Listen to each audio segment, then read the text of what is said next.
بسم اللہ الرحمن الرحیم۔ السلام علیکم ناظرین مزید اپڈیٹس کے ساتھ آپ کی خدمت میں ایک بار پھر حاضر ہے۔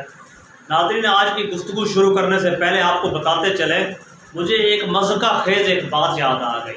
ایک سردار صاحب ایک انتہائی گہری سوچ میں گھر بیٹھے تھے کہ ان کی اہلیہ نے پوچھا، سردار صاحب کن سوچوں میں گم ہو؟ آپ جن سوچوں میں اتنا گم رہتے ہیں، اس سے تو بہتر تھا کہ آپ ایک ملازم رکھ لیجئے جو آپ کی جگہ سوچا کرے۔ سردار کو یہ تجویز پسند آئی۔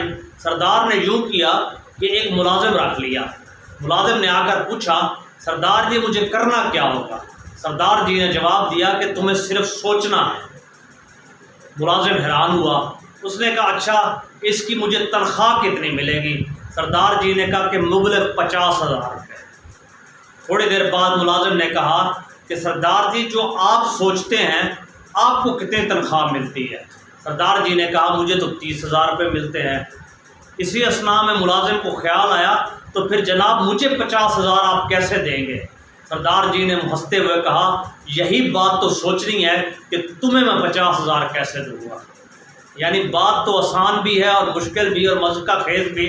نگران وزیر اعلیٰ صاحب نے اپنے وزراء سے تجویز مانگ لی ہے، آٹے کے بحران پر کیسے قابو پایا جائے، چینی کے بحران پر کیسے قابو پایا جائے، بجلی کیسے سستی کی جائے، گیس پیٹرول کیسے سستا کیا جائے، امن عامہ کیسے بحال کیا جائے، معاشرے میں قانون کی بالادستی کیسے کی جائے، پورے ملک میں آرمی لوگ مقتدرہ مقننہ کی عزت کس طرح بحال کی جائے، اور ساتھ ہی ساتھ ایک بیان داغ دیا کہ ہمارے ملک کی آرمی اور chief of the army staff میں تمام صلاحیتیں موجود ہیں، وہ چاہے زراعت ہو، وہ پراپرٹی ہو، معیشت ہو، ملک کو لے کر چلنا ہو، بیوروکریسی ہو، ٹیکنوکریسی ہو یا عالمی معاملات ہوں، الحمدللہ ان میں تمام خوبیاں بیک وقت موجود ہیں۔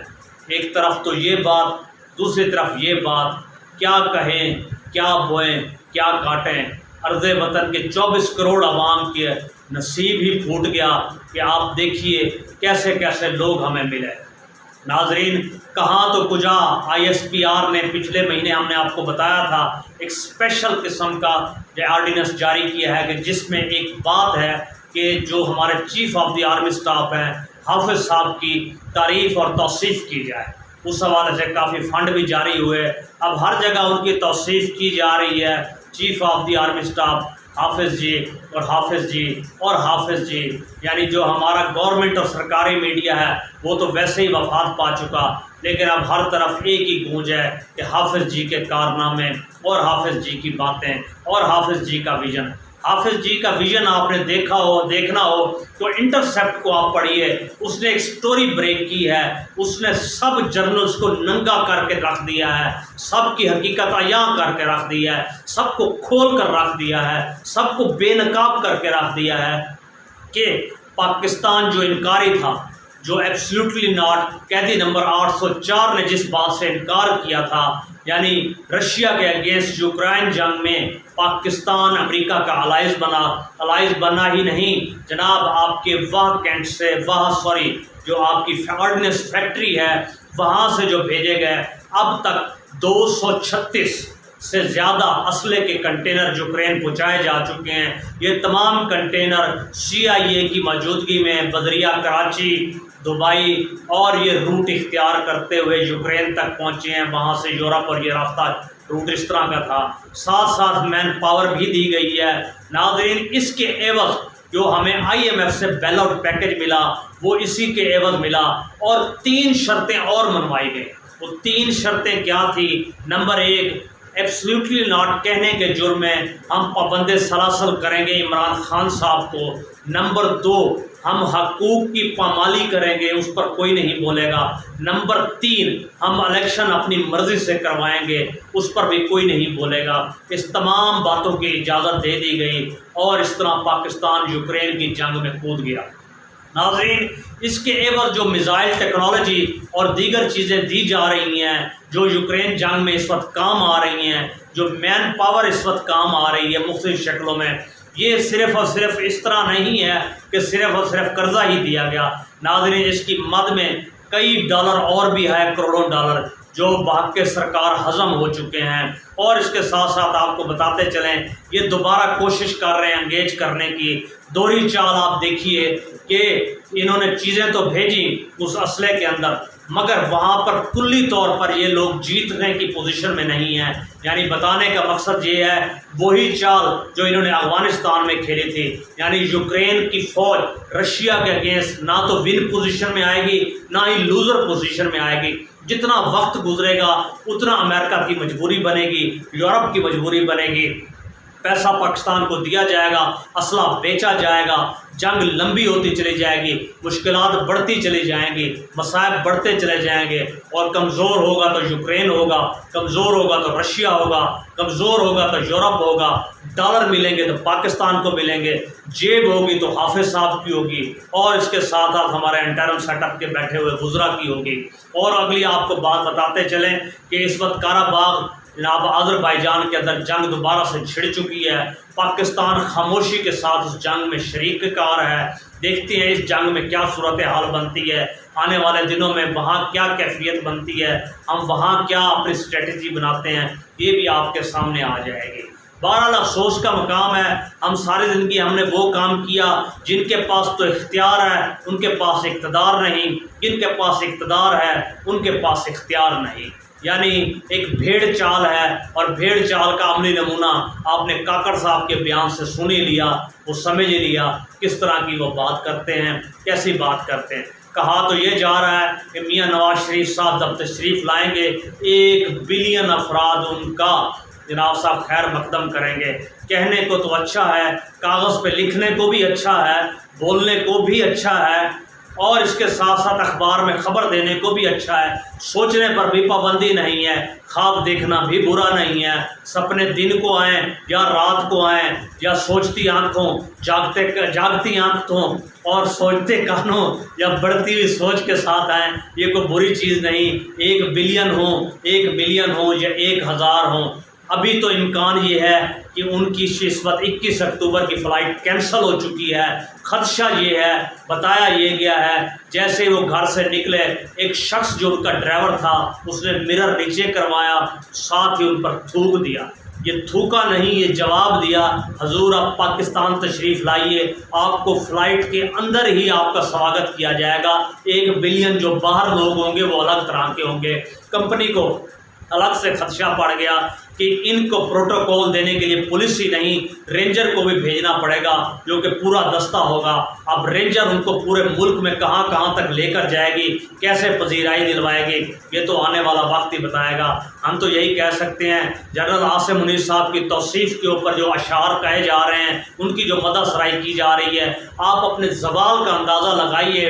حضرت خالد بن ولید رضی اللہ تعالیٰ عنہ جن کا لقب سیف اللہ ہے، محض 2 اشعار لکھوائے تھے ایک شاعر سے۔ حضرت عمر فاروق رضی اللہ تعالیٰ عنہ کو جب معلوم ہوا تو فوراً ان کو معزول کیا اور سب میں یہ بتا دیا کہ اگلی جنگوں میں اگر فتح ہے تو سیف اللہ کی وجہ سے نہیں، صرف اور صرف ایک اللہ وحدہ لا شریک کے ساتھ جڑنے اور ایک اللہ کے نبی آخری زمان صلی اللہ علیہ وآلہ وسلم کی تعلیمات پر عمل کرنے سے ہے۔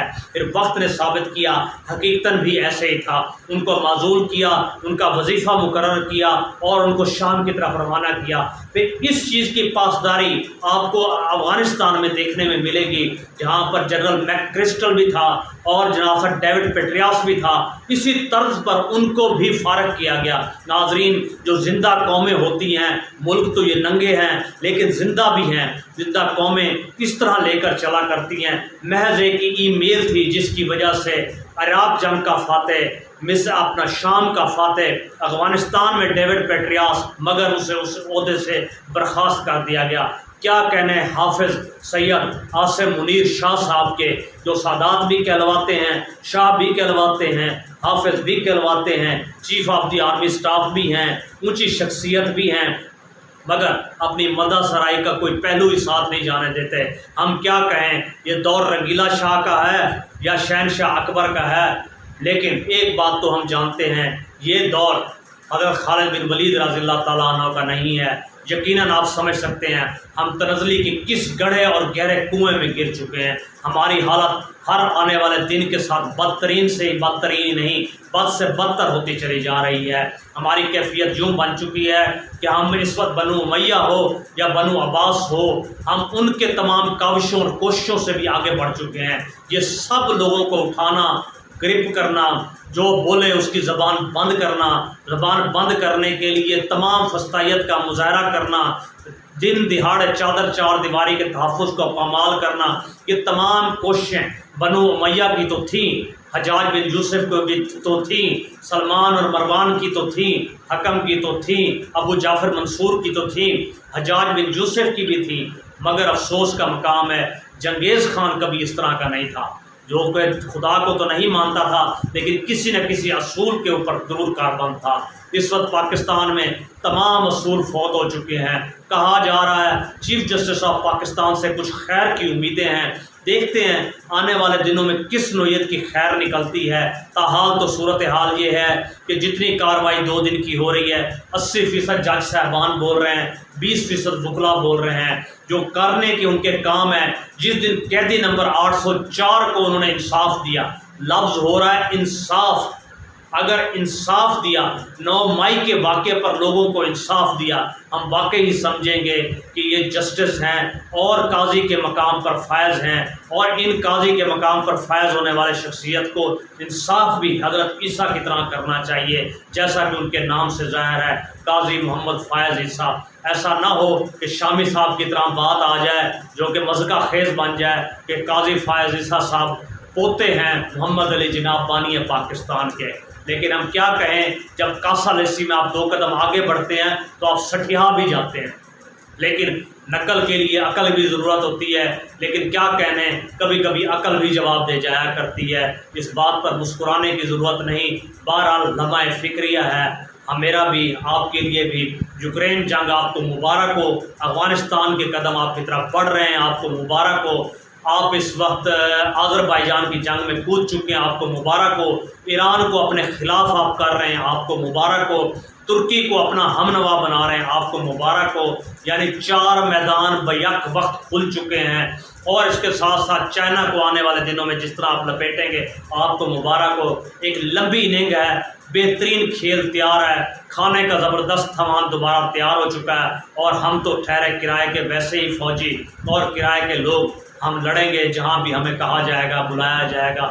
ہم میں اور ماضی میں فلموں میں پائے جانے نائٹس میں کوئی فرق نہیں ہے، جو بھی چاہے، جب بھی چاہے، جہاں بھی چاہے، جس وقت بھی چاہے، ہماری سروسز اویلیبل ہیں۔ نہیں ہے تو اپنے ملک کی 24 کروڑ عوام کی ہمیں فکر نہیں ہے، ان کے بجلی کے بلوں کی، گیس کی، زندگی کی، معیشت کی، تعلیم کی، ترقی کی، اس چیز کی ہمیں فکر نہیں ہے۔